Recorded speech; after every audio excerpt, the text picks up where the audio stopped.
पिछले दिनों की जो वातावरण निश्चयवाद पे चर्चा के बाद अगले क्रम में अपने देखते हैं कि जो निश्चयवाद का जो विकास है वो मुख्य रूप से जर्मनी में हुआ और इसमें इमैनुअल कांट, जिन्होंने 18वीं शताब्दी के उत्तरार्ध में काम किया इस विषय पे, उसके पश्चात 19वीं शताब्दी में von Humboldt, Carl Ritter, Friedrich Ratzel आदि विद्वानों ने काम किया। इनका यह मानना था कि जो क्षेत्र है उस क्षेत्र में व्यक्ति जब रहेगा तो उसी के अनुसार वह वातावरण में ढलेगा।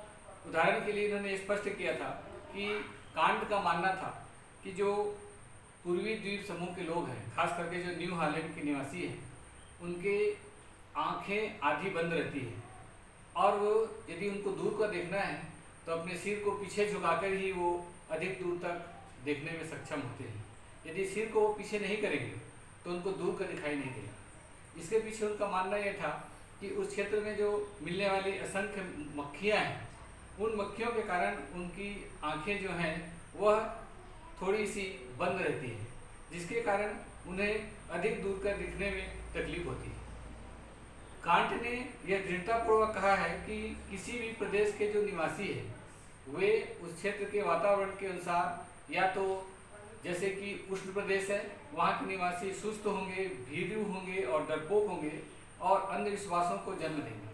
जबकि उन्होंने माना कि जो अच्छी जलवायु है, खास करके अच्छी से तात्पर्य अपने कहें कि जो शीतोष्ण जलवायु है, उस क्षेत्र के जो लोग हैं वे अपने आप में एक सक्षम होंगे, वे निडर होंगे, साहसी होंगे। इसी के संदर्भ को आगे बढ़ाते हुए 20वीं शताब्दी में अमेरिकी में रेटजेल की शिष्या कुमारी सेम्पुल हुई। उन्होंने ये स्पष्ट किया कि जो निश्चयवाद है उस निश्चयवाद के संदर्भ में उन्होंने माना कि मनुष्य जो है वह भूतल की उपज है। इसका तात्पर्य इतना केवल नहीं कि वह पृथ्वी का शिशु मात्र है, वह तो उस धूल का कण है और उस धूल के कण का जो पालन पोषण है वह उस पृथ्वी रूपी माँ ने किया है। उसके समक्ष ऐसे कठिनाइयाँ आएंगी, ऐसी परिस्थितियाँ निर्मित होंगी जिनसे वह लड़ना सीखेगा, अपनी बुद्धि के माध्यम से, अपने शरीर के माध्यम से, अपने हाथों की शक्तियों के माध्यम से सिंचाई करना जानेगा और नौकायन करना जानेगा, जिससे साथ साथ वो अन्य समस्याओं का हल भी ढूंढ लेगा। और यह भी उनका मानना था सेम्पुल का कि उसकी हड्डी और मांस में, मस्तिष्क में जो आत्मा प्रवेश कर गई है वह उसे मनुष्य को प्रकृति के साथ सामंजस्य स्थापित करने की निश्चितता को बढ़ाती है। इसके पश्चात रेटजेल के बाद डार्विन के विकासवादी दर्शन की अनुरूप संभावनाओं को विकसित करने के लिए यह देखा गया कि जो किसी देश की सामाजिक, आर्थिक, राजनीतिक और सांस्कृतिक व्यवस्था है वह भी उस क्षेत्र के भौगोलिक वातावरण से प्रभावित नहीं होती, बल्कि उस क्षेत्र का जो भोजन है, वस्त्र है, मकान है, रीति रिवाज है आदि सभी वातावरण की देन है। यह माना जाता है कि निश्चयवादी विचारधारा में कि मनुष्य जो है वो परिस्थितियों का दास है। जैसी परिस्थितियाँ होती हैं उसी प्रकार मानव जीवन की सभी चीज़ें बन जाया करती हैं। वातावरण की शक्ति को सशक्तिमान करने के कारण ही नव निश्चयवादी विचारधारा को वातावरणवाद भी कहा गया। अब ये देखना है कि इस विचारधारा के मुख्य रूप से पोषक कौन कौन रहे हैं।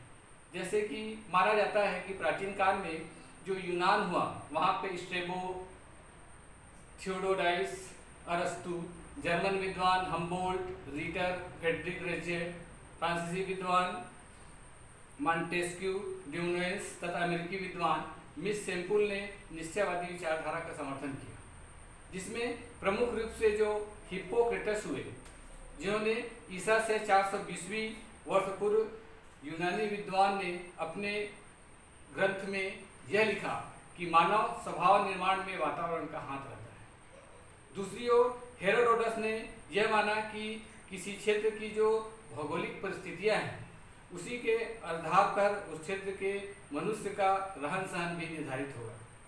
इसके बाद अरस्तु ने भी अपने ग्रंथ पॉलिटिक्स में लिखा है कि यूरोप के जो शीत प्रदेश के लोग हैं वो बहादुर होंगे, उच्च विचार वाले होंगे, तकनीकी गुणों में उनमें लेकिन कमी पाई जाएगी। इसके विपरीत एशिया के लोग कुशल, विचारवान होंगे परंतु उत्साही नहीं होंगे। इसको ही आगे बढ़ाते हुए मॉन्टेस्क्यू ने कहा है कि वातावरण कारकों को मानव के स्वभाव को मोड़ने वाला माना है।